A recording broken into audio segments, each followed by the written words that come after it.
In Memphis, nothing comes easy, and that's exactly how we like it.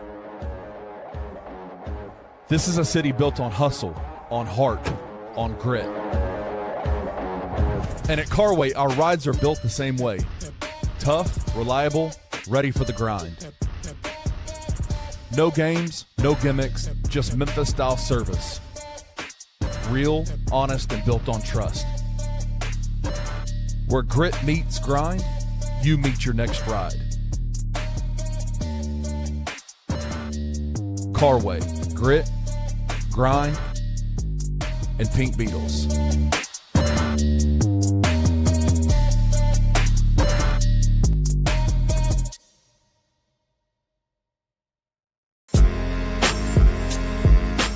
In Memphis, we know a thing or two about resilience. From the grindhouse to the Delta, we protect what's ours. But when pests invade your home, it's time to fight back.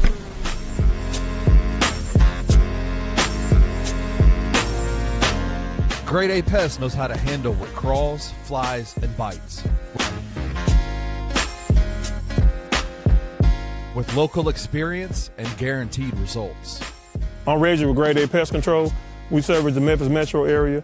That also includes DeSoto and Fayette County as well. Grade A Pest has the entire Mid-South covered.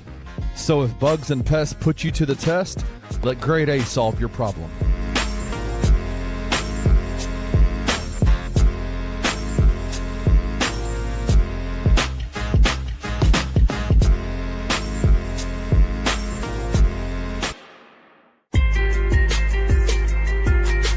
Bluff City Media presents The Anthony Sain Show with your host, Anthony Sain. Now, let's get to the show.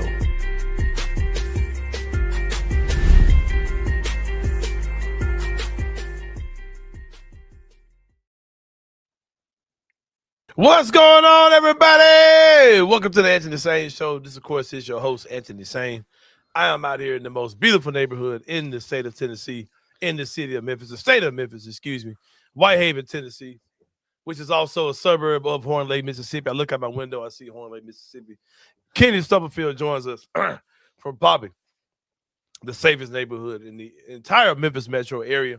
That's right. Due to the Scarecrows Initiative, man. You ask, what is the Scarecrows Initiative, Anthony? Saying it is do you mean Scarecrows? No, I mean Scarecrows, man. It's a initiative that's being modeled in Colleyville, Tennessee, that basically deters black people from wanting to move. Excuse me, bad people. I didn't want to misquote your neighbor.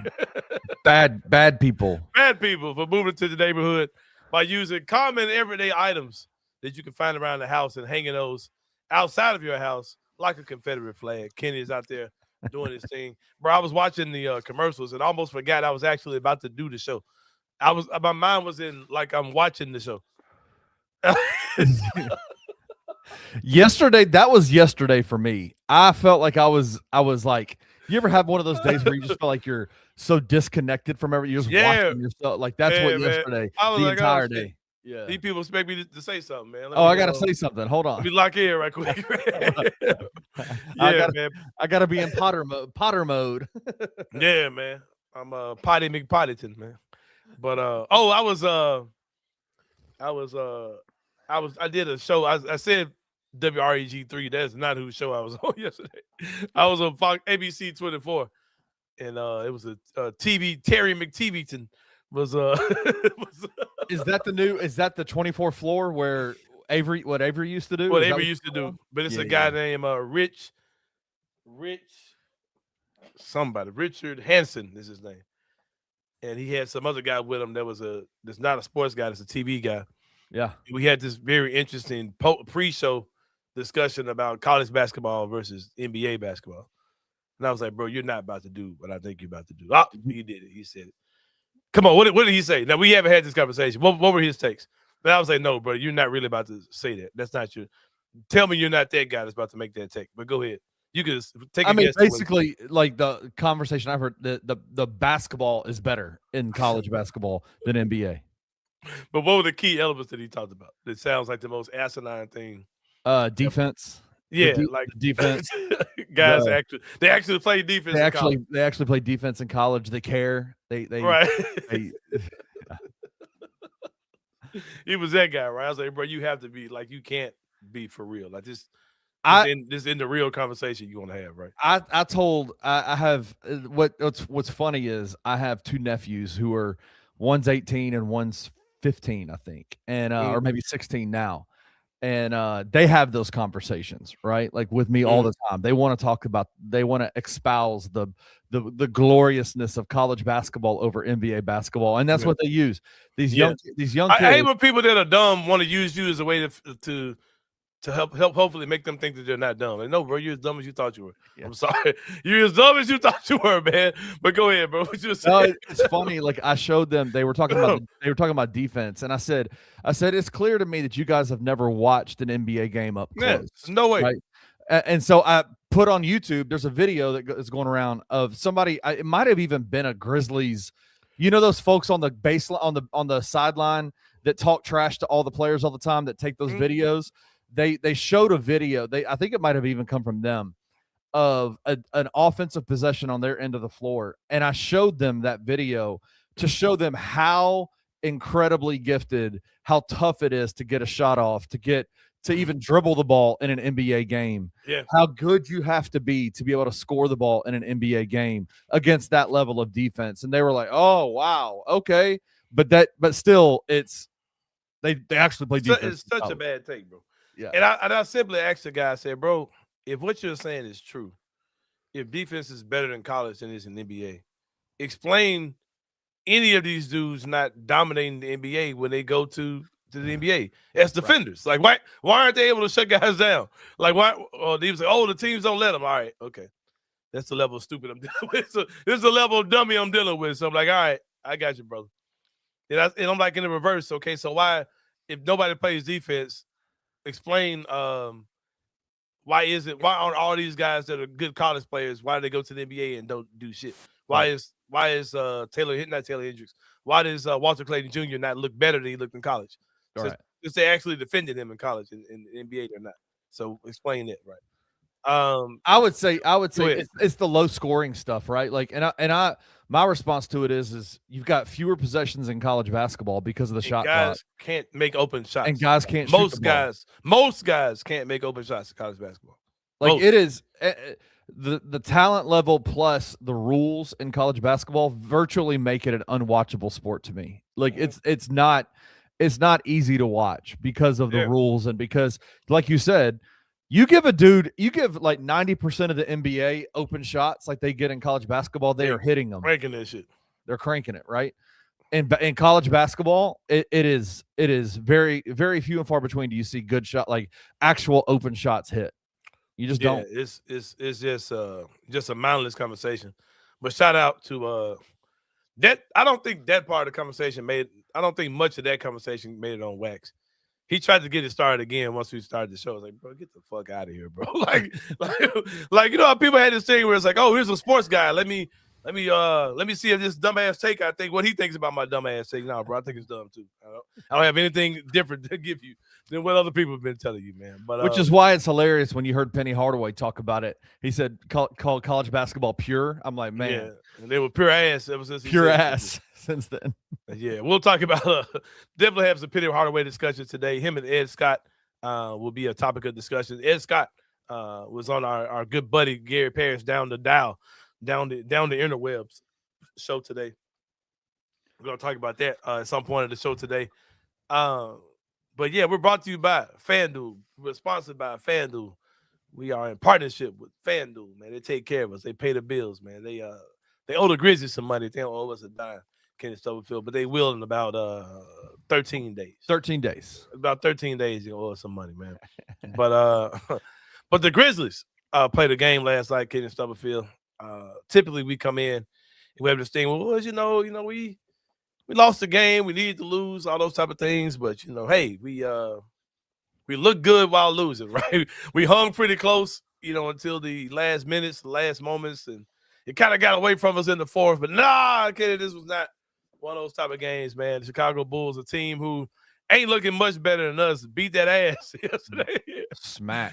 It was all right for about the first half, man, and this shit just started going crazy. And the Bulls ended up beating the hell out of us. Yeah, they look sorry as hell. They look sorry as hell. Right. Shout out to Jalen. Yeah, they look sorry as hell last night. And I tuned into the post game bounce with you and Rusty, I believe. Man, what the hell is my phone? Oh, okay. Yeah. I turned to the post game bounce, right, with you and Rusty. And I saw people kind of just responding to what they saw. Right. Or whatever. And here's the thing, man. In a regular season, when you're trying to win games, sometimes you'll come out looking ass, bro. You'll just have games where everybody sucks. You know what I mean? That happens in regular games where you're trying to win. And that just looks like one of those nights, man. Like, we didn't see the fight and the hustle from these guys we've been seeing, man. My boy Keelan said he bet that shit. Oh, shit. Keelan said he bet the Giddy triple-double to hit. Nice. Yeah, Giddy been going crazy, bro. Giddy been going crazy. But, yeah, tough game last night because even if you're rooting for the loss, you don't want to see them lose like that. You don't want to see them get their ass beat. Yeah. It is good to know that you got a loss, that you can go ahead and rest and knowing you got the loss coming if you're in team tank like myself and how everybody else should be. But, yeah, you don't want to see them go out. You don't want to see them go out like that, man. Tough game for the Grizzlies. They did lose. But sometimes when you lose, you win, Kenny. We'll talk about that. But I just want to get you guys' thoughts. Make sure y'all are good. We got 15 more games of this shit. It's going to be over, man. I think the lottery starts on May the 10th. Isn't that the date? May the 10th? May 10th is the draft lottery. May the 10th is when the lottery jumps off. We got 15 more games, man. We'll know what's going on with that. Just want to get y'all thoughts. My guy, David Owen, says, yeah, the first half was entertaining. I actually thought it'd come down to the wire. Boy, was I wrong. They got down by 20 in the third, huh? Did they get down? No, they were yeah, I think it kind of happened the same way in the second quarter. The Chicago kind of pushed the lead out. Memphis brought them back in a little bit, and then in that fourth quarter, it was just an onslaught. They just could not stop them, and ultimately lost the game by a lot. Like, I don't even know. Was it 132 to? Yeah, something like that. Something like that. Crazy. Yeah. Boot the ass from another trash team. It's hard to swallow, but Rusty Whitten. Yeah, 132 to 107, man. Yeah, man. What does Jalen says? Jalen says, folks trying to make this season seem better. Oh, we got our draft odds looking better. No, bro, we his ass. We don't even know who gonna play. I'm not there, bro. I mean, you know, that's how you want to look at it. Cool. I don't think anybody. I just want to see the guys who out there look good. I mean, whoever's out there that particular game. Like, yeah, we got a lot of dudes that ain't playing. I don't know why y'all care one way or another, bro. I don't get it, bro. Like, I want to. I don't try to tell people how to think, but I really don't get why y'all care about whether we win or lose and who's playing and who's not playing. Jalen, do you go to games? Like, you buy tickets to games? Are you paying to go to the games, or you just watch it on TV? I don't know. Like I said, I try to be the empathizer when it comes off of it because I don't pay for games, bro. I ain't paid for games ever, so I can't tell y'all how to feel when you got skin in the game financially. But, I know you were in the comment section yesterday fighting a good battle during the first part of the show. But I wanted to ask you, we had a conversation at the end of the show that I wanted to ask you about, see what your thoughts were. Yeah, I tuned out. Yeah, I am as I am as okay with the wins and losses as anybody else. Whether if they win, cool. If they lose, whatever. My big thing has been I want to see some of these guys take their next like what the cornerstones are going to be moving forward. Like, you've got two guys specifically that I think are going to be cornerstones for this team, and that's Zach Edey and Cedric Coward. And one ain't playing. Yep. And Zach Edey's obviously not playing, but we've seen what he can do. We know what he's got, right? My frustration is not with the way that Cedric Coward is playing. My frustration is there seems to be, and you tell me what you think about this if I'm wrong on this. There seems to be an almost a mirror for mirror kind of beta male attitude out of Cedric that we saw out of Jaren Jackson Jr. at times, where being perfectly okay with just kind of floating around sometimes, right? Like we've heard stories about Jaren not like having mismatches in the post and being on a dominant run and then just like not getting the ball and just being cool with, oh, it's okay, just get it to me when you get it to me, kind of a deal.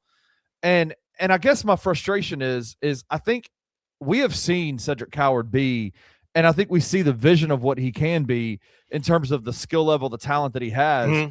My frustration is I want to see him be more aggressive, right? Mm-hmm. Like we're talking, he played 24 minutes last night and only took 13 shots. He made 7 of them things and has 17 points, but only took 13 shots in that 24 minutes. And right now, this is the perfect time right now for Cedric to like absolutely implement, like cement himself as an alpha dog on this team. And I'm wondering, the only thing that concerns me about him at times is he just willing to go along to get along at this point?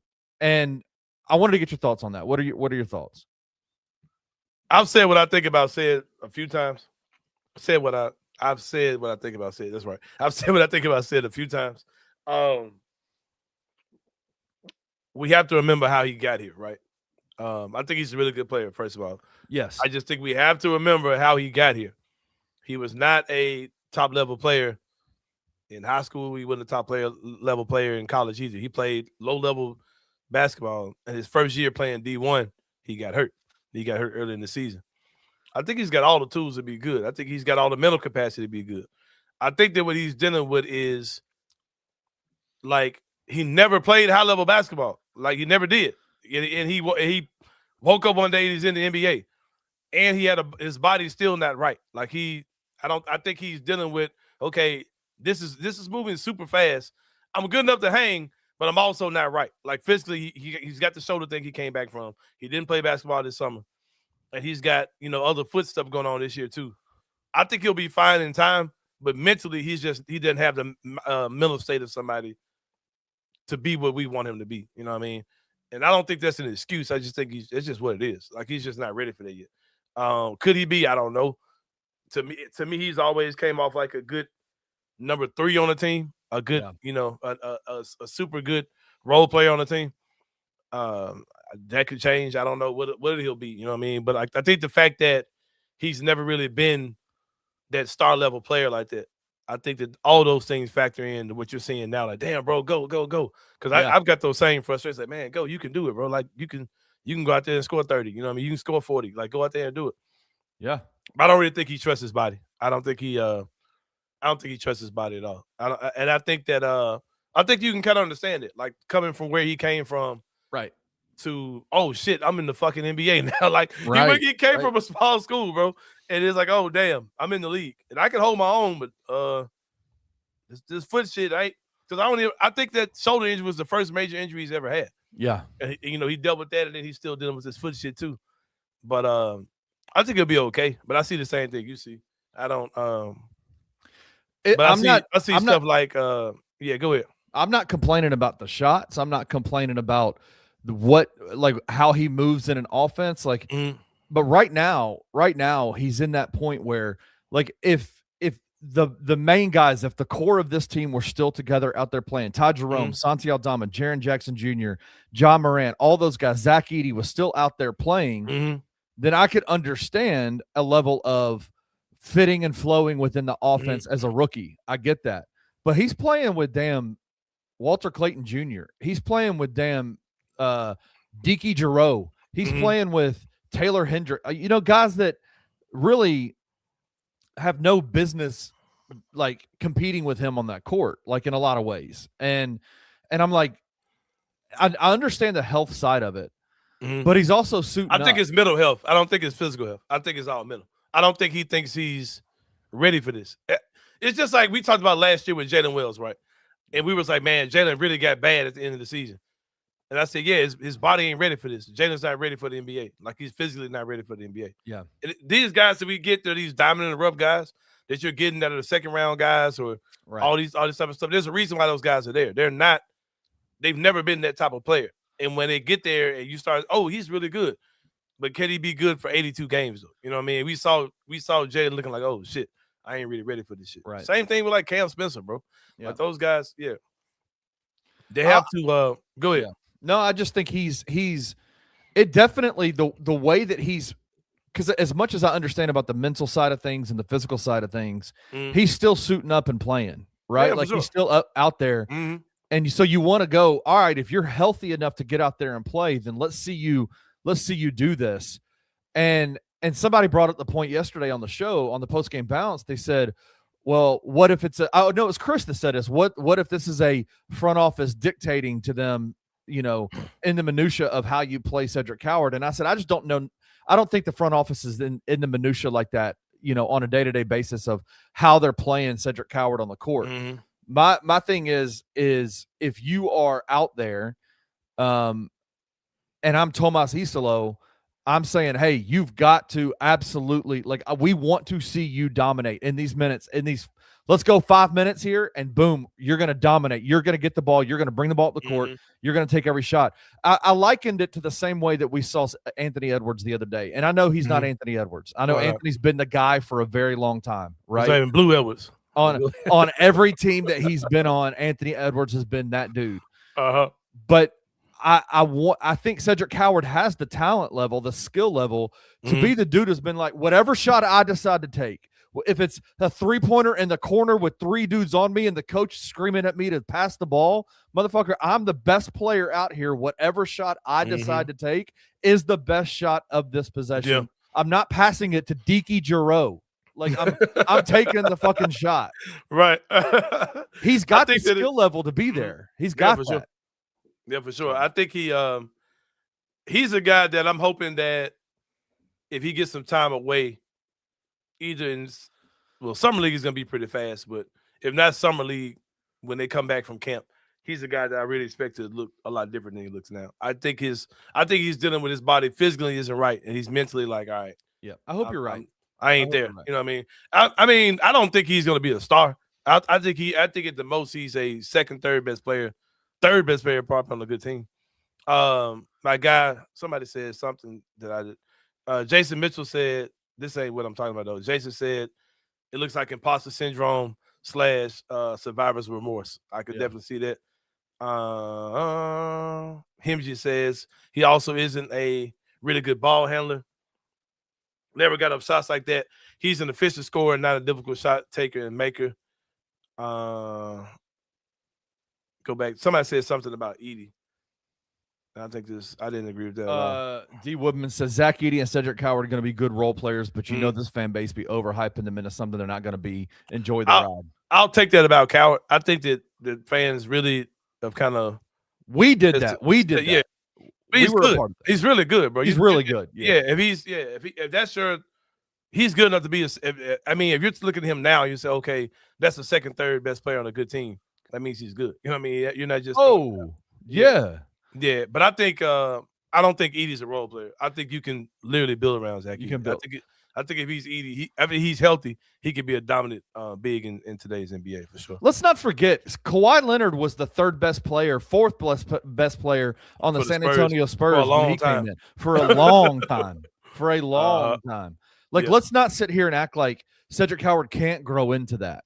But that is just what I want to see. I'm not even saying it as a negativity towards Cedric Coward. It's more so this is what I think you can become, and I want to figure out how to get you there. And honestly, if it is, like someone said in the comment section yesterday, this might be an Isolo thing. If Isolo is not allowing that to happen, if his communist offense of 5 minutes and everybody gets to eat, then that's case in point number one why you get rid of dude, right? Why he's not long for this team, because you've got to target guy. You got to have dudes. You got to have guys in the NBA to be successful.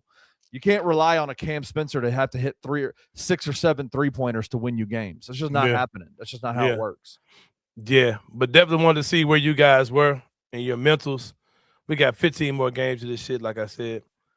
Jalen said pretty much the same thing I said. He needs a summer. He needs a healthy summer. Let's see how he's coming back in October. Yeah, I do want to kind of table what I think he is until I see him next season. Because like I said, he's had a lot of catching up to do, man. He really needed that freshman. He needed that junior year of college. He needed that year playing high-level D1 basketball. He needed NCAA tournament. Truth be told, he might have needed, like this Duke season, he might have needed to be on Duke right now, playing with fucking Campbell. Could you imagine if you added Cedric Coward to that Duke team, number one, and then to that 2026 draft class? Holy shit, man. Yeah. Because there was an image going around about what if this Duke team had everybody stayed in school. Like, I mean, wouldn't happen. But what if everybody stayed in school? It was like a freaking, like the future of the NBA was on that team.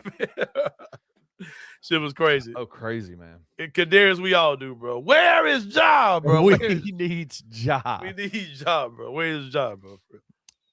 Yeah. But yeah. I mean, listen, D. Woodman says we'll fire the coach if that's the problem. Yeah. Like, I am not stuck on Tomas Isolo, right. even though I think that we put too much energy into him. Like we really act like he's like there's way too much energy to that dude. Way too much energy, bro. Yeah. I don't disagree. But like I said, I like some of the stuff Isolo does. Yeah. I don't like some of it. I can't really tell. I think that if Edie is playing right now, this team would be decent. Probably play in.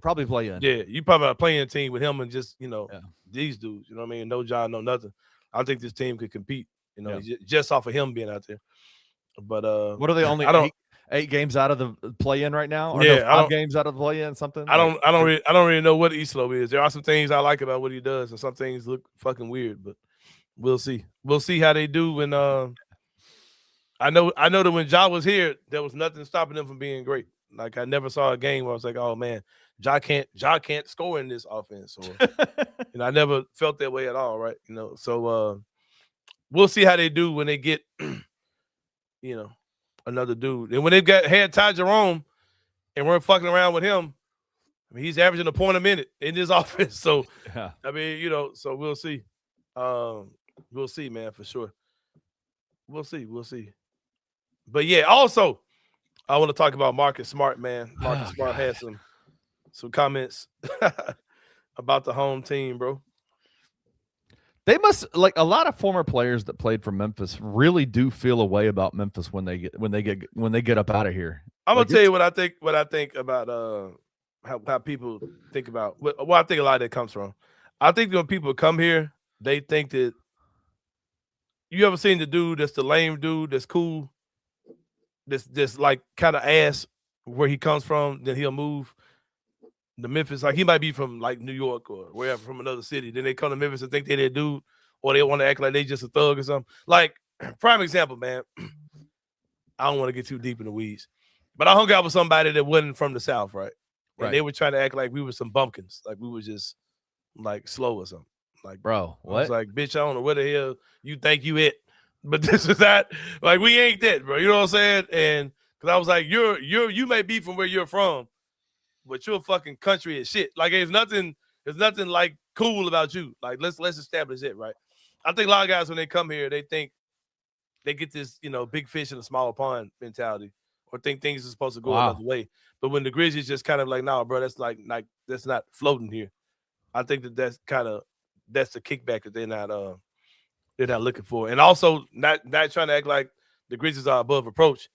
I think a lot of guys, when they see the dynamic of how Ja has been handled here, that's true. That's rubbed some guys off who come from organizations like, bro, that's not how that works. You know what I mean? Like I'm not talking about handling Ja the wrong way. I'm talking about handling him, being too nice to him, like too much star treatment to him when he's young and unaccomplished, right? Like I think there's too much of it. I think a lot of guys have came in and seen that and be like, all right, bro, that's kind of crazy, but I guess this is how they do it here. You know what I mean? So yeah. Basically, so David was asking, what did he say? Like, what did he say? This time he was talking about coming off of that finger injury. Yeah. He felt pressured. Oh, go ahead. You got it. Yeah. Yeah, I got it right here. It says they, meaning the Grizzlies, they didn't want to hear anything, and they just kept repeating, you have to play. I think he's talking about the finger thing. In an interview given to ESPN, Marcus Smart said he felt pressure from the Grizzlies to return to play before he was truly ready in 2024. That's the season that was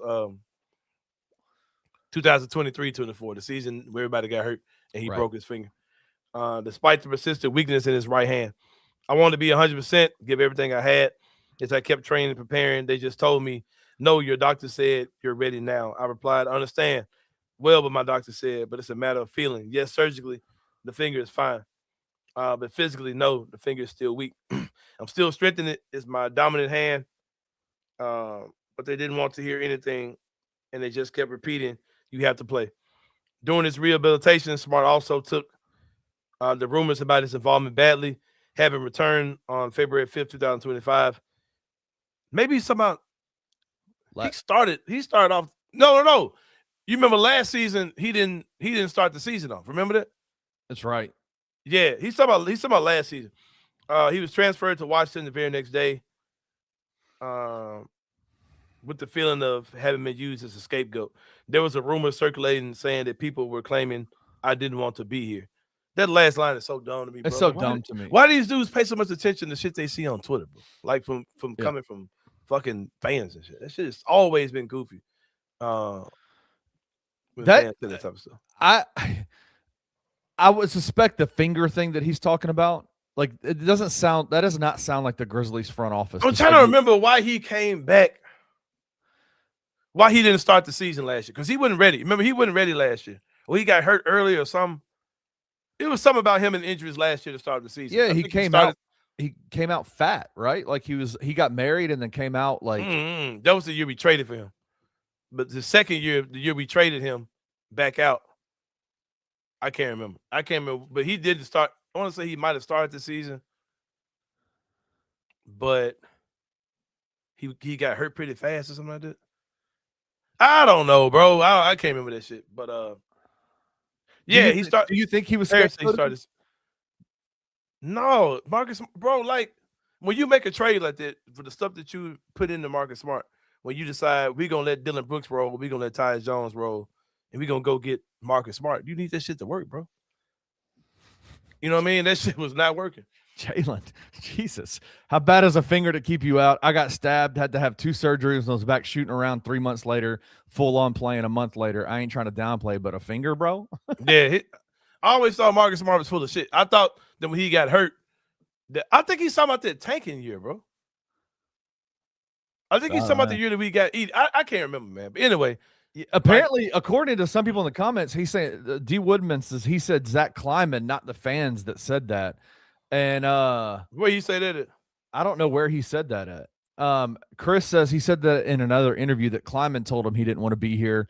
I don't think that was fan directed. He said another interview that Kleiman told him. Go back. Oh, sorry. He said another interview that Kleiman told him that he didn't want to be here. I ain't seen that. I haven't seen that. Yeah, I need to see that. I haven't seen that. Yeah, but regardless, Marcus Smart, shut the hell up, son. Like for real. I would suspect he'd be more concerned about the way things went down in Boston more than he'd be concerned about how things went in Memphis, right? Like that man was the leader of that Boston team. He got dropped by the Boston Celtics. They won a championship and never thought about Marcus Smart again. He was at Memphis for he played how many games for Memphis in 2 seasons? Like he wasn't. Maybe I bet he's talking about, because if you go back to the season 2 years ago when he got hurt, remember they were still trying to win. Like that year when Ja was out with the suspension. Remember Marcus Smart got hurt during that time. Right. And I think they were trying to hold that shit together. Right. I think he's talking about then. That was the 66% what you were talking about when Ja came back and they needed to win 2 out of 3 or whatever to be back. I think he got hurt during that time. Yeah. I can't remember, bro. Who gives a fuck, Marcus Smart? I mean, if the general manager at the front office is getting information from the team doctors, the trainers, that hey, like physically your finger's in good shape. It's surgically repaired. You got full range of motion. You're ready to go. They're going to have questions of, well, then why can't you go? Right. Like, I don't understand how that's a negative. Like, how do you feel pressured to have that to play when they're just asking you straight up, like, hey man, like, what the fuck going on? Do you want to play? Like, we need you to play. We want you to play. Do you want to play? The doctors are saying you're cool. You're not, you're saying you're not. What are you feeling? What's going on? If that makes you feel pressured to play, bro, I don't know what to tell you. I don't get it. And the thing that, like, with all the stuff that Marcus Smart is coming out and confessing or whatever, The thing that he's not confessing is they pulled him in the room and said, "Hey, we're gonna start Vince Williams over you," and you acting a fool about it. Right. Like, why you ain't saying that part? You know what I mean? Like, or Jalen Wells over you, and you're acting a fool about it. you acting a fool about it. Like, why he ain't telling those behind the curtain conversations, bro? It's like, bro, you literally like literally like fuck your finger up taking a shot, and you out for the season. Like, why would you expect? Why would you expect anybody to think anything other than, okay, that's kind of weird? Like, that's kind of crazy, bro. What did Jason say? He says, I don't want to agree or side with dude, but if everybody is having something to say about how the org handles injuries and etc., it's fair to question how they handle injuries, rehab, return to play. But it's on two different ends of the spectrum, though, Jason. Yeah, you got one situation where people are saying, and then going back to the whole thing with the injury stuff, it's like, this ain't our first rodeo. It's definitely not your first rodeo you're watching other teams. The way the teams massage injuries when they're tanking, that's not shame on the Grizzlies, bro. That's what the fuck you do to fucking tank, bro. Like, that's just how that whole thing works. But yeah.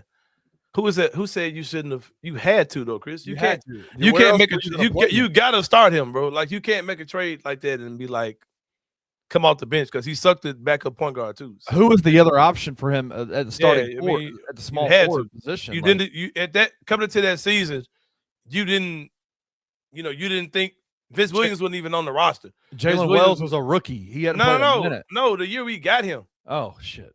Okay. The year we got him. I mean, Vince Williams was on the fucking hustle. Gigi was on the hustle. You had Jake LaRavia and Jake LaRavia. Was Roddy still on the team then? They traded Roddy at some point that season, I think. Was Zaire on the team still?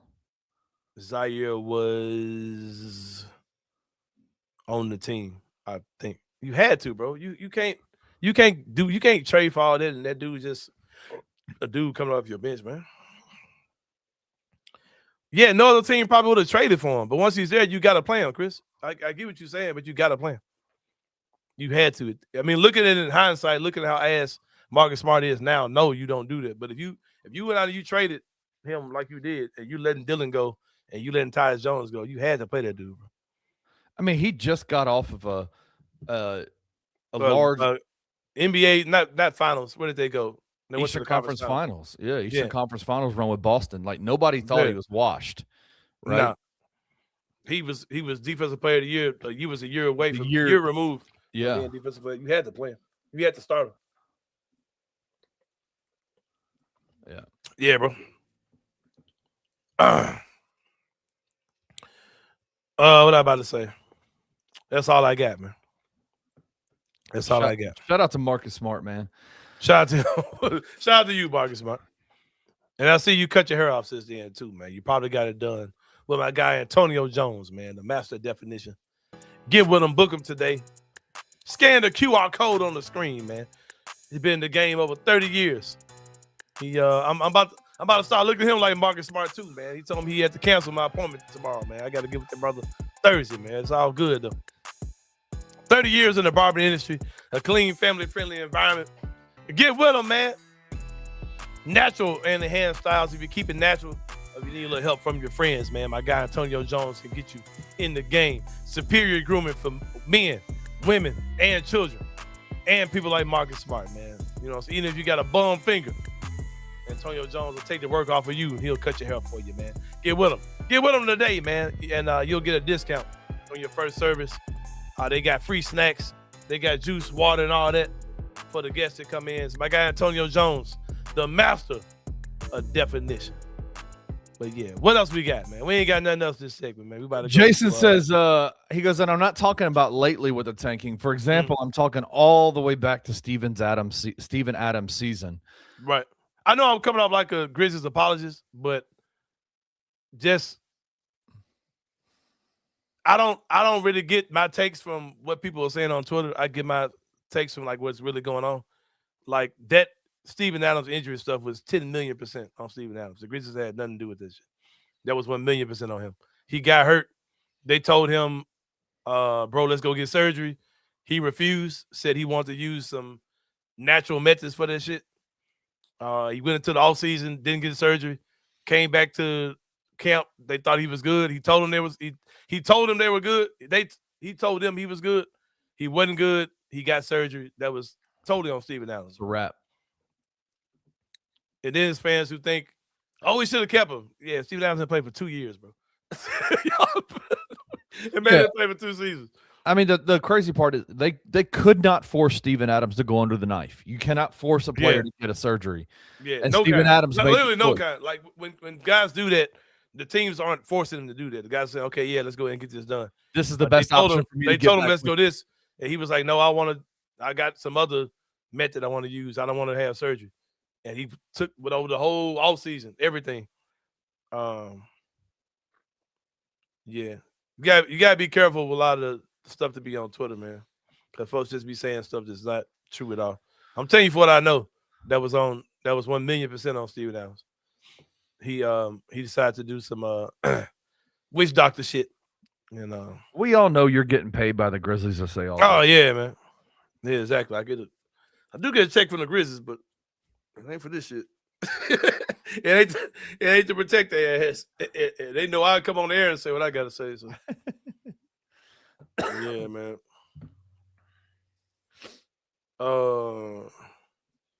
But yeah, that's all I got, man. We're gonna take a break. Man, I hope I'm not getting sick, man. I hope I'm not getting sick for real. I just don't feel right. But we'll see. Oh yeah, me too, Jason. I'm on nice things too, man. I'm on nice things for sure. And I say this a lot, man. And the biggest fault I believe that the Grizzlies organization had is thinking too much of John Jaren. Like that's I ain't gonna say the biggest. It's up there. Thinking too much of them and thinking they were ready for stuff they wasn't ready for, and that goes into all this, like not having vets around them and not all those things, right? Not having babysitters in the locker room. Those dudes were babies, man. And when new people come in, like, oh, I thought y'all motherfuckers was grown. Oh, y'all ain't grown? Oh shit, my bad. Like that's literally what happened this year, bro. Like the stuff with Eastlo with him and Job bumping heads. It literally was like, okay, I'm coming in. I got a room full of adults. I got 2 leaders. Oh, y'all ain't leaders. Oh, my bad. Shit. Okay. Oh. So let's figure it. It's that's what happened. That's what happened this year, bro. Like for real. It's a lot like what happened, what's happening right now, and the questions surrounding Peny Hardaway, right? Like the guy needs a GM to be successful in this new era of college basketball. In year 10. In year 10, but will he listen to the GM? Like that's the question. Yeah. Same thing with John Jaren. Like, hey, listen, these guys need vets. But the vets come in and bro, we're good. We're good. We're going to definitely talk about that, man. We're going to talk about it. There's definitely some parallels to it because it's like some of the stuff Ed Scott says, like, Penny, you're 10, you just not getting that. Like, fuck, man. Fuck. You 10 years in the game. Hey, coach, I ain't gonna lie, Doc. I think I need a little dude, man. I think I need some help, bro. Man, maybe, man, run the offense type shit, man. A little defensive coordinator type shit. What you think? What you think, bro? Someone to do the paperwork behind the scenes, like the financial stuff. Like, man, go on, give me a little, man, give me a little, man, you know what I'm talking about? Damn, what the fuck? Like, like, I wouldn't tell nobody that shit, man.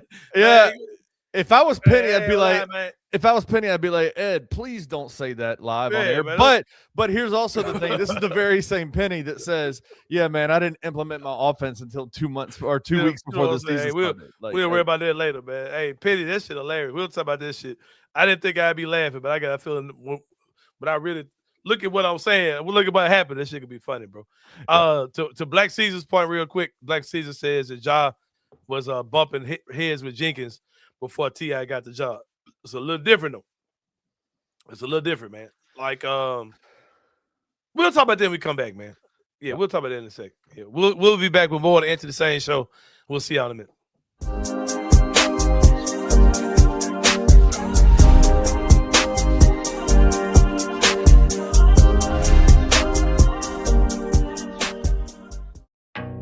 Some dreams don't just come true, they come with 4 paws. At Puppy Dreams, we match loving families with happy, healthy puppies. From playful companions to lifelong best friends, your perfect match is waiting. And with our professional grooming spa, your pup will look as amazing as they feel. Visit Puppy Dreams today and meet the one who's been waiting just for you.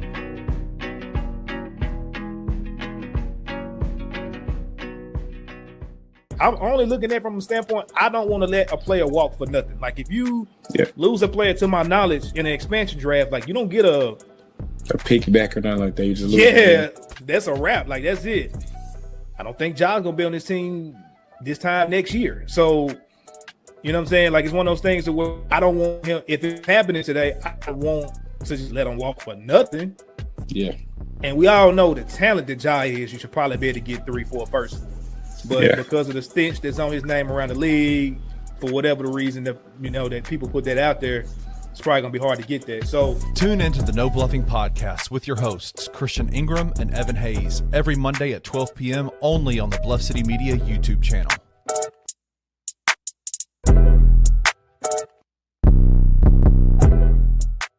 Darius Acuff just played one of the best SEC tournaments by a player. Won MVP, they won the SEC tournament. Yep. And everyone's like, okay, if he's best available, let's take him. And everyone's like, oh, y'all are putting up Acuff to put down Ja Morant. No, we're not. No one's saying take Acuff with our first pick if we land inside the top 4. No. If we land 4, maybe. But if he's best available whenever we pick, you take the best available because you have a chance to get inside the top 6. And if Darius Acuff Jr. is the best freaking pick when we get there, you take him. And so what if it hurts Ja Morant's feelings? Darius Acuff does things so much better than Ja did out of college. Ja is not generational. He was when he had that 3-year run. So we are not gonna get caught up on what has been, because there's a famous saying: when someone shows you who they are, you believe them. Tune into the Daily Grind with your host, Lute Hatmaker, every Monday through Friday at 7:30 a.m. live on the Bluff City Media YouTube channel. Memphis, it's time to plant your flag. Join us this Saturday for an afternoon of art, college basketball, and celebrating this great city. The Plant Your Flag series is a direct response to recent national media coverage of the Memphis Grizzlies and the city they call home. Curated by Australian artist Wayne Hunt, the series celebrates all things that makes Memphis, Memphis. The people, the places, and of course, basketball. Partnered with Bluff City Media, the artworks include caricatures, odes, icons, and landmarks that set the story straight about the 901. Stepping up with that famous Southern hospitality, Grind City Brewing is proud to host the show with the city as the perfect backdrop. This Saturday, March 21st, come raise a glass with us to Memphis, basketball, and the people that make this city great. Tired of the same old fast food? The soggy fries, the frozen flavors, the meals that never quite hit right. Head over to Waldo's Chicken and Beer, where everything starts fresh and flavor comes first. Our chicken is fried in rich beef tallow for that bold, old-school crunch you can actually taste. And don't skip the premium homemade southern sides, fresh greens, hearty white beans, and creamy mac and cheese made to complete the meal. Bring your whole family. There's plenty of space to relax, plus a game room the kids will love. Catch the game on big screens, grab a drink at the full bar, and enjoy happy hour specials every day from 3 to 6, all day on Tuesday and Sunday.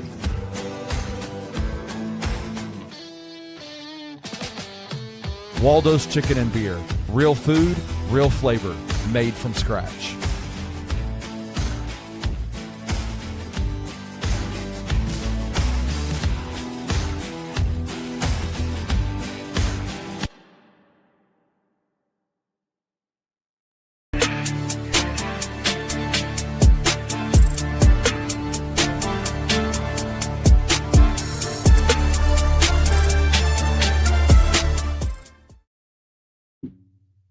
Welcome back to the Anthony Sain Show, man. I'm a address what my guy Black Caesar said real fast. Yep. He said Ja was bumping heads with Jenkins before T.I. got the job. It's a little different though, man. It's kind of like if a kid is used to being spoiled and getting everything they want, right? And then you come in and you say, okay, nah, you're not getting nothing. Like I'm taking all of that away from you. It's the difference between the parent who was originally spoiling that kid saying, no, I'm not gonna give you everything you want, but you keep what you already got. It's different between that and somebody else coming and saying, no, bro, you're not getting nothing. Like totally, you know what I'm saying, taking everything away from you. It was that type of, you know, stepdad type situation with Ja and T.I. because Ja was literally spoiled. Jaren too, man. Like they spoiled them dudes. Like they didn't. Oh yeah. They didn't. And I'm not just talking about basketball. Hey, go run this play type stuff. I'm just talking about just general, like being a pro, like being accountable. Like it was, you know, Taylor Jenkins. You know, his idea of team building was let's have a kickball, let's play kickball, guys, and let's have field day. And like it was a fucking. He was like a babysitter to them, man. He wasn't like they didn't have a coach-player relationship. It wasn't like. This is why I tell people always should have kept Dylan. No, Dylan would not be Dylan here. If he stayed here, you would have seen more of the gunzo shit he was doing when he was here. He had to go to a coach who didn't play all this shit. They didn't play with him like that. He had to get with my guy Ami Udoka, man, to actually become Dylan. But yeah, man. But yeah, T.I. was like, oh shit, y'all motherfuckers a little different over here. But yeah, for sure. Welcome back to the Anthony Sain Show, man. It's kind of like, sum it up for you, Black Seeds. It's kind of like if you used to going to Waldo's Chicken and Beer, man, when they got the all beef tallow with the food, and then you look at one day you're eating the goddamn church's chicken, man. Like what the fuck? You just spoiled me, man. Now you got me eating fucking church's chicken, man. But Waldo's Chicken and Beer, it's my spot, man. One of my favorite places to go. Period. Got made from scratch kitchen, Kenny Stubblefield. Nothing frozen, all fresh food. Really great spot for families. Why? Because they got the game room, they got the full bar for you lounge lizards out there, man. They got TVs everywhere, all that type of stuff, man. Great family experience for sure. Like I said earlier, all the food is fried in the all beef tallow. They don't use no oil, man. They ain't using no vegetable oil. They ain't using no canola oil. They ain't using no fucking what's the other kind of oil? They got peanut oil. Using all beef tallow, man. Good stuff, man. Come check it out Thursday. My guy Edward says the Sain are the fine women gonna be there Thursday. Don't ask me the kind of questions when my wife is on spring break. She's right there, man. What are you doing, Edward? Stop it. You can't be asking Anthony saying that. But it is Beyonce night on Thursday. I forgot to. I can guarantee you this though. Julia's ass gonna be there. Yeah, my wife's gonna be there for sure. Looking at you. Nights. It's certain nights that I know my wife will be in the building, man. But the women will be there for Beyonce night, man, for sure. But yeah, that's at Waldo's Chicken and Beer on Thursday. We get started 7:00 for music bingo. You probably want to get there early if you're coming for that, because we do. It's probably gonna be a nice crowd depending on this weather. But yeah, man, they got happy hour drink specials all day on Tuesday and Sunday and every day from 3 to 6. Give it Waldo's Chicken and Beer. They are off the damn chain, man. And speaking of being off the chain, man, Carway Automotive. Get with them, man. Get you a car from Carway, bro. Can't think of a better place to do that at all. Financing is available. Bad credit, no problem. Carway the right way. It's not just a website. It's the way they do business, man. That's right. Get with them. Get with them, man. 6154 Summer Avenue. 901-440-8251 is the phone number. They'll get you squared away, man. Ask for my guy Jason. Ask for my guy Mike. Ask for my guy Taylor, man. And if you're a Barbie girl living in a Barbie world, man, just try to, man, find your kids, people, man, people that can relate to you, bro. They got the pink Beetles, man. Get you a Barbie, the Barbie dream car, man. If you a Ken, living in a Ken world, go get you a pink Beetle for them as well, man. They got the drop top. They got the hard shell joint. They got everything you need, man, in Carway. Also, man, if you got a quality used car sitting at your house, in the garage, in the driveway, at your cousin's house, hey, that's all black people to do too, man. We stay having a car. We still having a spare car in somebody else's house. Absolutely. White folks do the same thing, bro. We do it too. Give a Carway, man. So you can get that car at your grandmama's house, man. I don't goddamn driveway, man. Go get the goddamn Carway, man. You got community cars in the white. Man, take care of this shit, man. My dad's driving my car right now. Yeah, we already know, man. Get that shit about it, man. Just like you got hot dog water sitting on your goddamn stove, man. Cookie crooks dropping crumbs and shit all over the house, man. You might need to give my guy, Reggie Freeman Alexander with Grade A Pest. Get with him, man. You know you got all kind of stuff going on in your house, man. You know you be hearing stuff go bump in the night. Kenny Stubblefield. Yep. Because you got Ratatouille in them doing their thing, going crazy in your pipes and in your sheetrock and all that shit, man. Holler at my guy, Reggie Freeman Alexander. He'll get you squared away, man. One of the things that I knew Reggie was legit was he said, man, I can do things right now and put all kind of traps and baits and all this kind of stuff in your house, but I want to try to deal with the issue outside of the house. So if something dies, you ain't got shit dying in your wall, bro. He said some people, they'll come in, they hear a mouse, they see droppings, they'll be dropping stuff like, bait and stuff in the house, and now your house smell like a dead animal for weeks. He said, man, what I try to do, they going back in and out. You know what I mean? They ain't just straight up living in your house because they going out to looking for all type of shit. He said, man, so we want to try to deal with it outside of the house first. He did that, never smelt anything. He took care of everything. Brilliant. Then had number dead bodies on the trap, man. That's what we do out here, man. 20 years of experience in the pest and rodent control industry is why he can give you that level of expertise. Homegrown business from a born and raised Memphian man, keeping it local, committed to excellence by applying human and pet-friendly products that are safe and highly efficient to meet your pest control needs. Get with them, man. 901-628-4867. gradeapservices at gmail.com. Let's get to the three-pointer. We'll be talking about three things going on in the world of sports. Let's get to it. Can you hear me? Yeah. All right, good. I didn't know. For a second there, I thought you couldn't hear me. All right, let's get to it. Ed Scott was on. With Peny, man. Ed Scott was on with Gary Parrish on Grind City Media. I got to give me a blue jacket like what them boys got on right now. That's not bad looking. Boys hard, man. With the blue, with the great, that shit hard, bro. Go ahead. Looks pretty good. Ed Scott was on to talk with Gary Parrish about the decision to bring Peny back. And a lot was said, a lot was talked about. I know you got some quotes. I do have a video from that. I normally don't play other from the folks down the street, man. From the folks down the street, but I will play this one because I thought a lot of good stuff was said. Mm-hmm. You want to hear that video first, or do you want to talk about some of the other? Run it. Everybody ain't seen it. Run that jump. Here we go.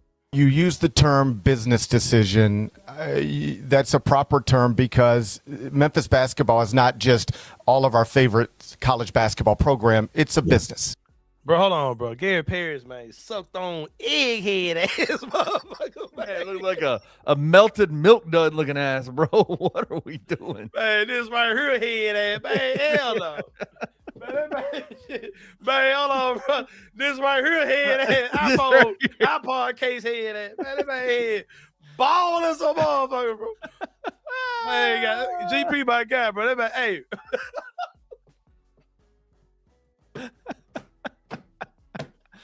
Hey, man. GP my guy, bro. Hey, GPD will get that. Hey, GPD will get that micropigmentation, bro. For real, where they go in, like put a hairline in. Just do a hairline. Yeah, just do them in. You know what I'm saying? It's just too white up there, man. I don't think that would look good. I'm telling you, bro. Shit, yeah, it would, bro. I don't know, dude. He's too white, man. He's too white for that. I'm saying, kid, they could go in and just kind of, you know what I'm saying? Yee on that man's head. That man should look right, bro. That man's head, man. Damn. It's a big business. And shit gleaming. Hey, everybody, the folks got the matte finish and the gloss finish in this mother. Go ahead, bro. There's just a difference between black bald head and white bald head. Like, there's just a difference. No, bro, I didn't see white people with the shiny head, man. It ain't the shine, bro. It's just that man's head where the hair used to be. That shit white as a motherfucker. Look at that right there. He need to get the micro pigmentation shit.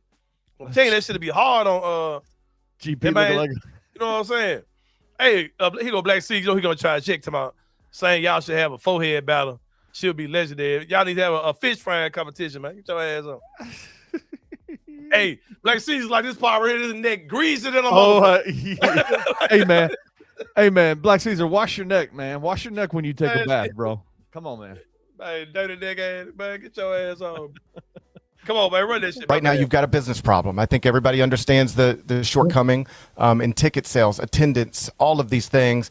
Last time, there was a coaching change made with the men's basketball program. There was an obvious fix to this stuff. It was Peny Hardaway. He was going to bring players. He was going to sell tickets.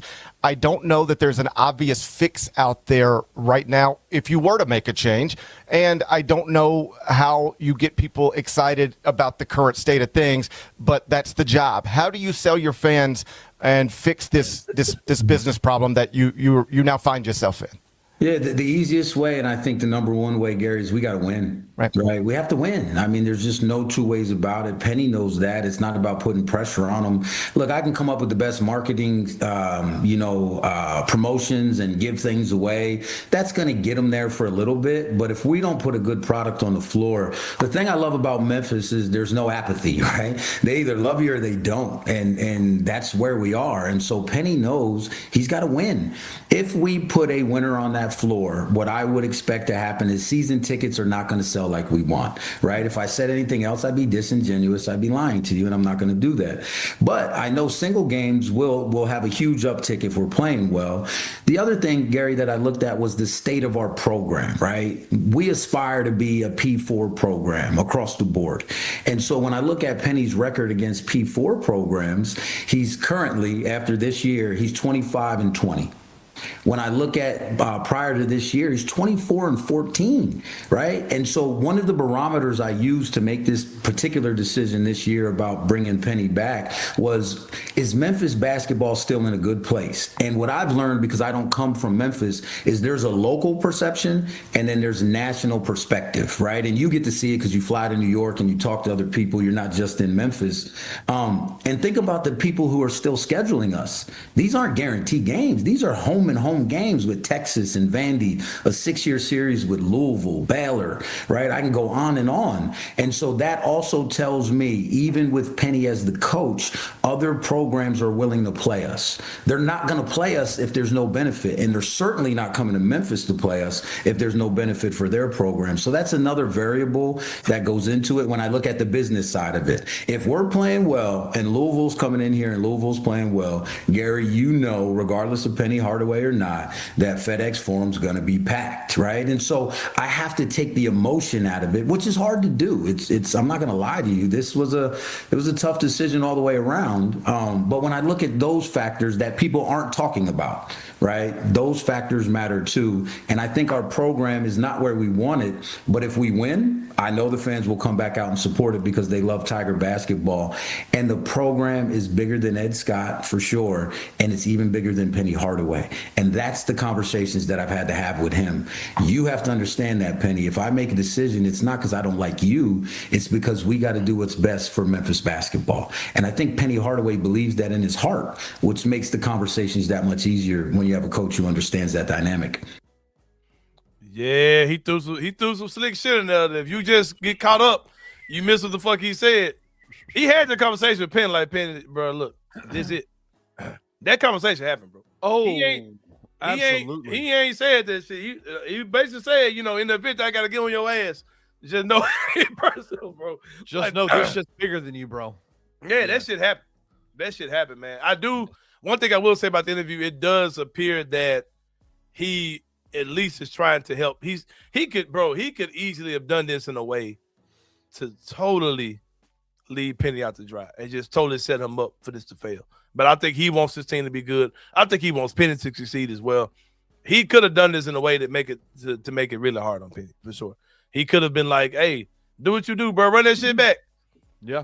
You know what I mean? Because run that shit back. You do you, bro. You got one more year. You know what I mean? And there are other things he could have done to you know, do this a different way that could have been not advantageous for Penny at all. But it does seem like there's at least some level of we're going to work together on this. He did not say that he's not. What am I trying to say with this?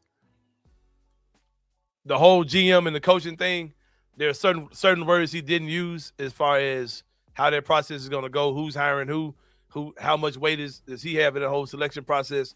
But yeah, we joked earlier about Penny saying, you know, like, hey, bro, let me get one of them coaches that no offense. Let me get a defensive coach too.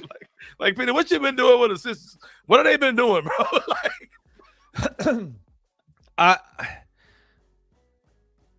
I did not necessarily think that what you and Jason talked about on Friday, the power dynamic at play, like I kind of was a subscriber of they're there to help Penny to find the right guys. After hearing him talk today, they're absolutely doing the heavy lifting when it comes to hiring these people. Like, and I don't know how much, like I do wonder how much say Peny has in any of this, right? Outside of the fact that he said, "Hey, I need help. Get me some help, and this is what I need." He put the framework together for like what he thinks could be successful. Ed Scott signed off on it and said, "I agree with this plan. Now it's my job to go get you those people." It really does make me think that Penny's not necessarily engaged in that part of the process. I don't know if that's a bad thing, truth be told. Yeah, I think they put him in a situation where, hey, we're gonna hire those assistant coaches, we're gonna hire the GM for you. You know, this should work. We're gonna put this in a position where it works, and if it works, man, you'll be here. And if it doesn't work, it's on you. Right, but it should work. Shit, man, because the expectation, like Ed Scott said, is make the tournament. This team should make the tournament next year. Yeah. They said we got my boy Cello. We got can he do that? Who? Can he do it? But coaches just can't do it. He said the name Cello Jackson. He said Cello Jackson, and he said Fred Smith Jr. We still feel good about Fred Smith Jr. Can he do that shit? Hey man, time out, bro. Can he do that? Time out. Let's not talk about that. Like, what the fuck? No, he cannot. He cannot. Not until they're on campus. Not until they're like enrolled on campus. Maybe they enrolled on campus, man. We don't know. Maybe Fred Smith's already enrolled. Someone go check the University of Memphis email. Man. Someone go check. How many fucking Fred Smiths they got in there, bitch, bro? It ain't like his name is Cello. You know what I mean? How many Cello Jacksons are in the world, right? Oh man, but yeah, good stuff from Ed Scott. Do you think that he's being sincere, or do you think he's full of shit? Some people have said, "Oh, this doesn't sound like that sounds like a bunch of nothing." Like, does he? Do you think he's? There are parts I think he's not telling the entire story, but do you think that he's, for the most part?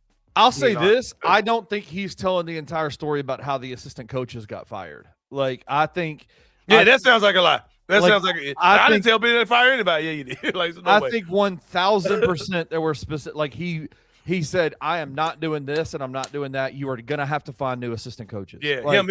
Y'all are gone. Him. Yeah, keep Andre. That's fine. Yeah. These other dudes, they gotta go. But if you think that Ed Scott comes across as fake or whatever. Mm-hmm. It's basically calling him a liar, saying he didn't have those conversations with Peny. If he didn't have those kinds of conversations with Peny, then yeah, that's not. Then I think there's a level of fakery going on. Mm-hmm. But everything that I've seen about, I think people are like, it's the same kind of situation as what happens when the Grizzlies and the Tigers lose. The first domino to fall is the media's at fault. Everything is the media's fault, right? Mm-hmm. It's the same type of situation with Ed Scott in this situation. Like, as soon as they had a really rough season, well, now everybody's an asshole, right? Ed Scott included. And I have not seen a single thing from Ed Scott that would tell me that he doesn't have the genuine growth of this athletic department on his side. Now, I will say he is very good at parsing words and like a motherfucker trying to prove a point. And I'll give you an example. He said in the interview, there's people out there that are complaining about us not suing the NCAA on Dane Danger's behalf. Mm-hmm. And he said, what people don't understand is the universities don't sue. And I said, like, when I heard that, I said, I don't know if he's talking about Bluff City Media or conversations that we've had, but I have on the Tigers Live program, the post-game show, I said specifically that I felt like the university did Dane Danger a disservice and Peny Hardaway a disservice. That we all know that it's the players that sue the NCAA. It's not the universities, but the universities absolutely put their advice, their weight, and even lawyers in place to help. Sure. Like, they facilitate the suing process. But if you look at the lawsuit, the plaintiff is not the University of Memphis or the University of Ole Miss. It is Trinidad Chambliss or Dane Danger. Like, that's who it is. like, let's be honest about this. Who was Sincere Parker's defense attorney this entire year? It was Penny's lawyer. Peny Hardaway's golf buddy, his best friend. Yep. Shout out to him for doing his job. He's damn good at what he does. Mhm. But you don't think that Sincere Parker had help getting Art Horn as his defense attorney? Like the University of Memphis helps facilitate those things. Always have. Yeah, always have. Yeah. Yeah. No, Yes, Todd Day is not on this staff and will never be on this staff. All right, damn. Fuck Todd they do, man. That's my man.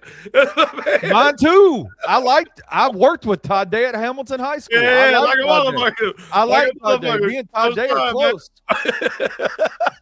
But you don't need another Memphis dude on this staff. We saw what happened the last time. You got me feeling away. Like, oh, fuck what Todd do, man. No, Todd's awesome. Todd's awesome. Todd's not at Arkansas, by the way. He's not at Arkansas. He played for Arkansas, but he's not at Arkansas.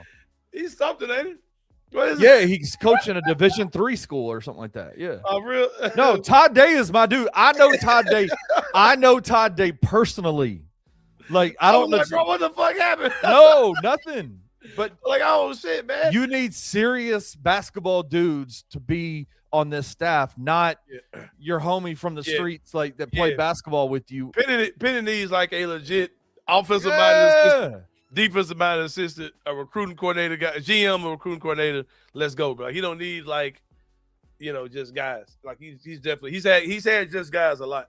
He's got to get some legit college coaches in. I'm not saying anything negative about Todd Day. It came over wild, bro. I ain't gonna hold you. I was like, damn. Time out. Todd is one of my guys too now, man. Todd is my guy. Like, I like Todd Day personally. I like Todd Day.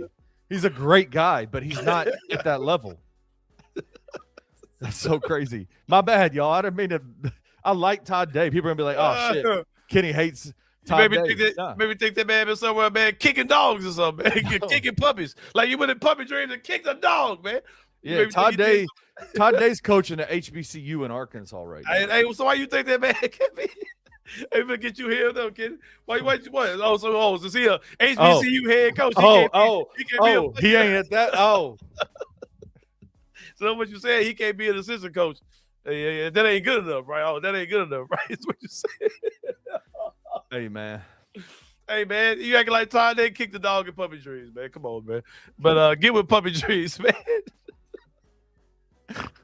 You're gonna get me, dude. I'm in trouble, bro. I'm in trouble. You about to get me messed up. Well, never coach the university ever. That mother. Hey, what the fuck he do, man? Nah, bro. Yeah. KB said I ain't gonna never mention that man. My bad, big bro. Hey, bro, you said that shit. I'm like, damn, what the fuck Todd Day do? No, Todd Day never coach him. I liked your white voice there. He will never, ever, ever.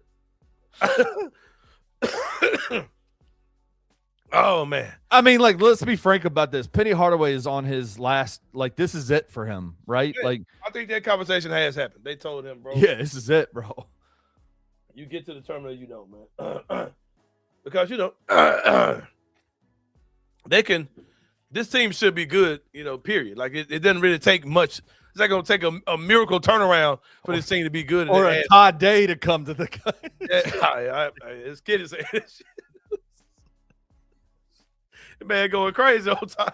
Like, that what Todd do, man? Man, like, he'll never touch that shit.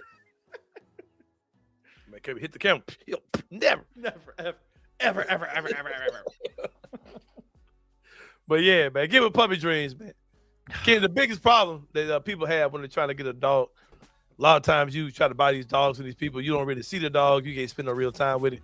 Schedule a puppy play day at Puppy Dreams. You can do this, man. You can pull up with your family, with your kids, everybody, grandmama, all of them up there, man.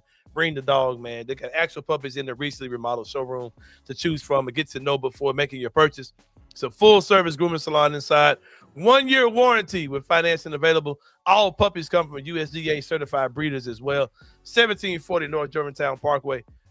901-763-8523 is the phone number. Open Monday through Saturday, 10 to 7 p.m.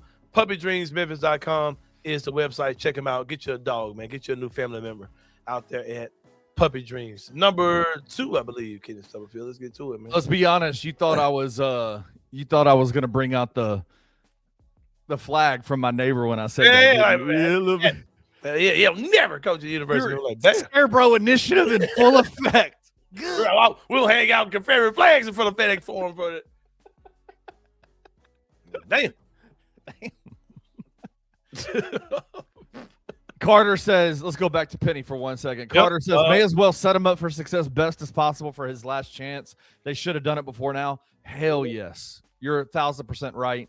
But Ed Scott talked about it today.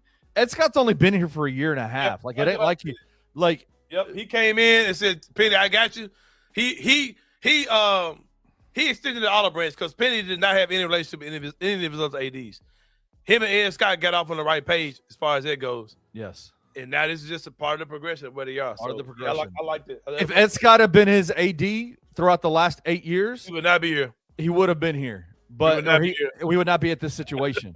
But Laird Veach was his guy, right? Like Laird Veach was his AD. Right. This is my guy, Derek Lane, man. He's a local comedian, man. It's my guy. I don't want to say it like this is a bad thing. He's a comedian from Memphis. My guy, Derek Lane, man. Ain't gonna be no ties. That shit came out so crazy. I was like, I'm about to call you immediately. Like, what the fuck Tom Day did, man? No, Tom Day's awesome. No, it wasn't that. No, he did not. It's not that he didn't F with the other. They didn't fuck with him. There was no level. Let's slow that down. It's not that there was like I don't like Peny. They just didn't have a. They didn't fool with him. Like they just left him alone. Like they didn't. Yeah. Like Ed Scott talked about, there are things about Peny until you get to know him, until you take the effort to get to know him and try to break some of that shell down. You don't think he's one way, but once you get to know him, he's not that way. Those guys took it like Peny's that way. I ain't fucking with him. He said, bro, he's like, I've dealt with some big name coaches, so I know how to talk their language, man. But there was one thing he said, and I wanted to get. I know we need to get off this, but I want to hear your thoughts on this. He said Peny needs to be more vulnerable with the donors and the boosters. That's for real. What are your thoughts on that? Like, because I've had people in my comment section already today saying, "Oh, they're wanting him cooning to the donors and AD or the donors and that's kind of part of the job, bro. That's kind of part of the job. You got to be a relatable, touchable coach when it comes down to fundraising, money, all that type of stuff, bro. It's just part of the game, bro. Yeah. Like with Memphis Magic. Volleyball Institute. Shout out to me and my wife and our coaches and all those things we had a first clinic yesterday. I realized I have to be able to talk to everybody. And it was a parent that came in yesterday. The lady reached out to me on Facebook. She said, hey, I want to bring my daughters. I'm having trouble finding the link. I shot her the link. She came yesterday. When the clinic is going on, I'm not focused on the clinic. I'm making sure every parent there, I'm having a conversation with them so they know what we're doing, why we're doing it, all that type of stuff. One lady I meet, she's a grant writer. She works at all these South Memphis, Whitehaven, community the development stuff and all this. Like, hey, I had to get in that mode, bro. I just can't be Coach Sain. You know what I mean? I got to be I got to get in this type of mode. You got to be the executive mode, bro, for real. Because here's the thing. Like, here's how the conversations need to go. For the first time in 8 years, he said, I need help. That's what Ed Scott said. I need help. Ed Scott, I need help. Mm-hmm. You go to the boosters and the donors at the University of Memphis that are avid fans of Peny Hardaway, that have watched him since he was at Treadwell, that have watched him since he was playing. They've been waiting, like, why Peny ain't fucking with us like that? You know what I'm saying? Yeah. If Peny goes to them and says, I need help, the checkbooks are going to be it is going to be like that pastor saying, I need $20,000, close the doors, all that kind of stuff. Close the door. It is going to be a bum rush of money if Peny goes to them and says, yeah, I need help. I need y'all to do this for me. And that's the vulnerability part of it that Ed is talking about is, Peny, you can't do all this on your own. You need help. All right, cool. Ask for help. And he's done that. This is a huge deal. Like a huge deal. Yeah, for sure. Anyway. KD, man. We got a little clip of Kevin Durant. The Rockets lost yesterday to the, who was they lose to? The what's it? Fucking Warriors or some shit? Hold on, goddamn. Hold on. They lost to the Lakers. The Lakers defense had KD hemmed up. Folks always, when they lose to the Lakers, it gets apoplectic. Yeah, you got to get to get this shit off then, man. You got to get this shit off. Let's play that clip of KD for last night.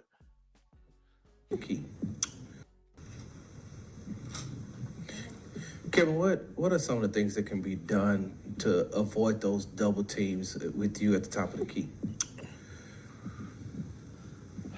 I mean, I don't know. You gotta ask. I don't know. I think we just gotta convert. Did you hear what he's about to say? Yeah, he's a coach or the teammates. He thought he was on the burner. He thought this was real life. He thought this was Ja Morant on October 31st, man. Asked the coach. Because according to them, they shouldn't have played me. Yeah, he thought he was on a burner Twitter account, man. Forgot this is real life. Oh, I'm in person. This ain't a burner. Shit, hold on. Maybe I gotta just get out the way, get in the corner, space the floor out for other guys. And I think just that when I get the ball against certain teams, they just gonna settle out and just say, we're just gonna double and play a little zone behind it and see what happens. And if we give open shots, that's cool. But maybe I just need to get out the way. Be honest, set screens, be ready to catch and shoot. Just space the floor for my teammates, It's been happening throughout the season, but, I'm starting to figure out, I think I just need to get out the way and let other guys dribble the ball. Man, they are missing Fred VanVleet on this team. Yeah, man. like a motherfucker. And I said this shit. I said that team is going to be good. They look good in the beginning of the season. I said, bro, you can't win without a true point guard. You got to have somebody that gets things going, and they don't have it. They're a really talented team, but like I said, that team is not lived up to expectations, man. They look very, very, very normal. It's tough when you have a Kevin Durant who is a elite level shot maker but needs the ball in his hands, and then you have Alperen Sengun who's literally ineffective unless he has the ball in his hands. Those two dudes clearly have issues playing with each other, and that's why you need a point guard. Reece Shepherd ain't it, man. Yep. You gotta. If Fred VanVleet was playing for this team, man, I think they'd be much better than what they are. You can't let Cam Spencer with a better PR team run your offense if you're really trying to win the championship level team, man. So yeah. Well, let's look at some of these. Go ahead. Sorry. Go ahead. Let's look at some of these FanDuel numbers for Houston. They still got, it's not bad numbers, I guess, but they still have them plus 550 to advance to the Western Conference Finals, to win the Western Conference plus 2,200, Finals winner plus 4,000. Do you think there's any way they get to the Western Conference Finals? Like, are they? No. Yeah. No. I just don't necessarily agree with this.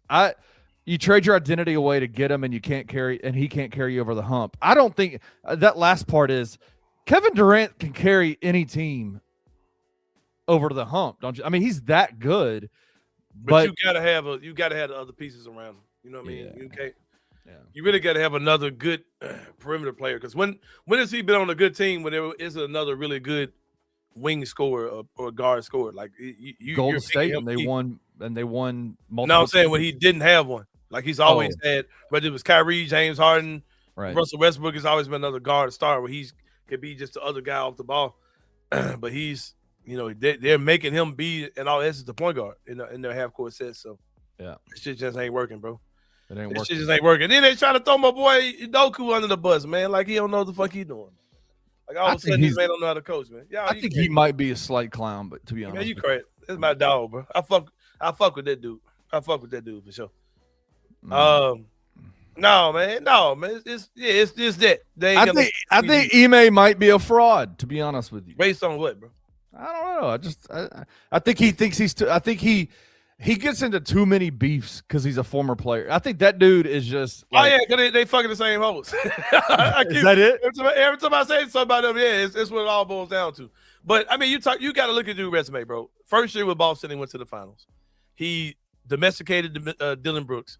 He took their Houston team that was a bunch of young kids and made them a contender, bro. That team was second in the West last year. You know what I mean? Come on, bro. Yeah, come on, Kenny. Why he get fired? Yeah, the hoes. Come on, that man was coming home to Neil Long. The man, hey, come on, bro. Help me understand, dude. He had Nia Long. What the fuck, bro? Nia Long was it for me, man. Oh God. Anyway, go ahead. Sorry. She ain't it for him. I'll chill out. She wasn't it for him, man. Everything KD touches dies. I still like Udoka. I fuck with Udoka, bro. I fuck with him. Hey, Houston, go on, start acting dumb, and let my Grizzlies man up a little bit, man. Get a little bit down the line. Let them marinate for a minute, man. Y'all go ahead and fire that man and send them and run them back this way, bro. Fury Style says it's always about the O's. Always. At The end of the day, bro. End of the day. Yeah, Tracy's knocking on the door right now. What the fuck did you just say? You see, I'm laying low. I ain't really got much to say. Julio spring break. I ain't got much to say about these. I still blame Edward for this, man. I blame Edward for it. Putting everybody's business out there like that. Shit. Oh, no. Listen, we were at a volleyball tournament this weekend, and all the team moms were there, and I'm sitting there next to Tracy, and they start passing their phone around. Guess who they're showing pictures of to Tracy? And all the ladies are like, oh, my God. I'll give he's on the Grizzlies. You will never guess who they were showing pictures of and going, oh, my God, this guy's a player or a coach? A player. Oh, Santi. No. I've heard the white women like Santi. No. White women. Oh, Meshack. Yeah. Yep. Dude, they were freaking out over Jemai Meshack, man. I was like, oh, Tracy's right next to me. She's like, oh, wow. Oh, I was like, shit.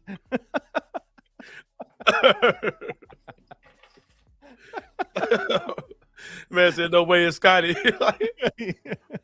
like his goddamn daddy. Light skinned version of his damn daddy. No, it was Jemai Meshack. Yeah, I figured that's probably what it was. he's got that little freaky. He's got that same kind of aura that what's my guy? Boss man. Oh, Jay Crowder. What are you talking about? He get this Jay Crowder aura about himself. Carter 901 says, laugh my ass off. He's killing the bunnies. Oh yeah. But you know, Jemai Meshack probably, like I said, man, the white women probably I told you, bro.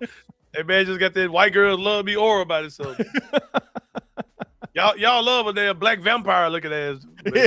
Vampire in Brooklyn looking ass niggas. Turns out middle-aged white women know they recognize dog better than climbing. Number 3, bro. Stephen A. I forgot I even put this in there, bro. This is man. Hey, that is not how Stephen A. Smith looks today. I got a picture because it was a little bit more than just a headshot. But play the clip, man. Get this dude out of here. But Shams and Wendy, I'd like to throw this out too. You know what? It's a damn shame this team is on the outside looking in, because I got to tell you something. Nashville is a growing city. A lot of people love Nashville.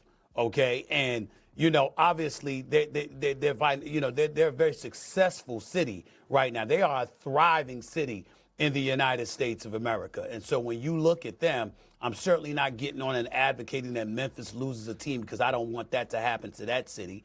But in the same breath, you wonder about Nashville, comparing that to Seattle, and wondering what kind of possibilities may present itself in that regard. I don't think that will happen. Shams, you're right on the money. Then why are in terms you of saying Seattle it, and Las Stephen A? Vegas?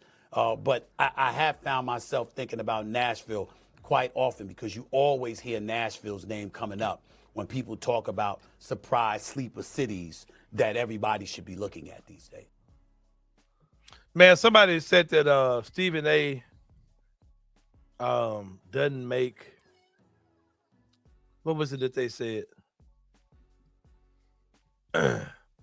They said that when him and not Max Kellerman, what's the guy named? Stephen A. The white guy he used to do the show with. Oh, Skip Bayless. When him and Skip Bayless were together, right? They said Skip Bayless was a rage baiter, and Stephen A. would just react to the crazy shit that Skip Bayless would say, right? And they said that now that he's gone, Stephen A. has to be the rage baiter, but he just doesn't do a good job of it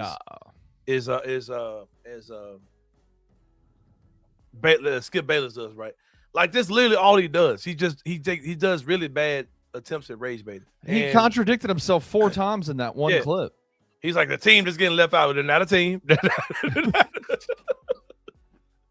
Bro, I'll say this, man. I don't want Memphis to lose a town, but I'm hearing a lot. But Nashville. But Nashville is a cool city. Like, for people who like Nashville, I know why they like Nashville. Nashville's cool. Like, last time I went, we had a good time.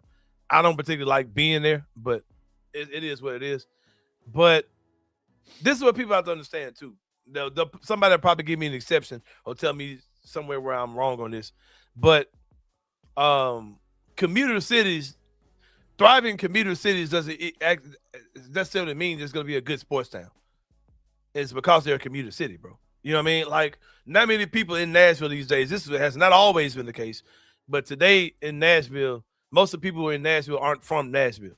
Right. So they don't really have this deep care about the local teams there. They'll go because it's a cool thing to do.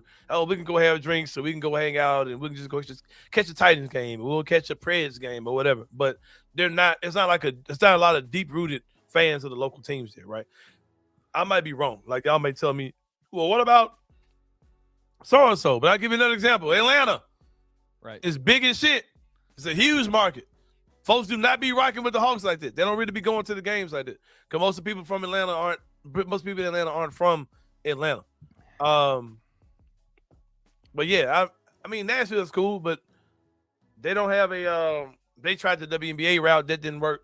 And the WNBA said no to a team there. Yeah, so yeah, my good friend Chip Williams, who's also a draft analyst for Bluff City Media, you know, he pulled up a number saying that, you know, explain to me why Nashville gets so much hype to be this sports city when the Tennessee Titans are 31 out of 32 in attendance. So, you know, yeah, I mean, their games are road games, bro. You go to a Titans game, it's gonna be packed with the other team. Like, road teams coming in and take over Nashville, bro, when they have a game. Yeah. Yep. No, yeah. Nashville is white people Atlanta for real. That's true. Yeah, Nash Vegas, man. They don't call them Nash Vegas for a reason, bro. But yeah, man. About to get up out of here. For my guy, Kenny Stubblefield, it's Anthony Sain. We'll see y'all tomorrow, man. We out. Thank you for listening to the Anthony Sain Show. If you enjoyed this episode, leave a rating and a review wherever you download your podcasts. Also, like and subscribe to the Bluff City Media YouTube page. We'll see you back here next time.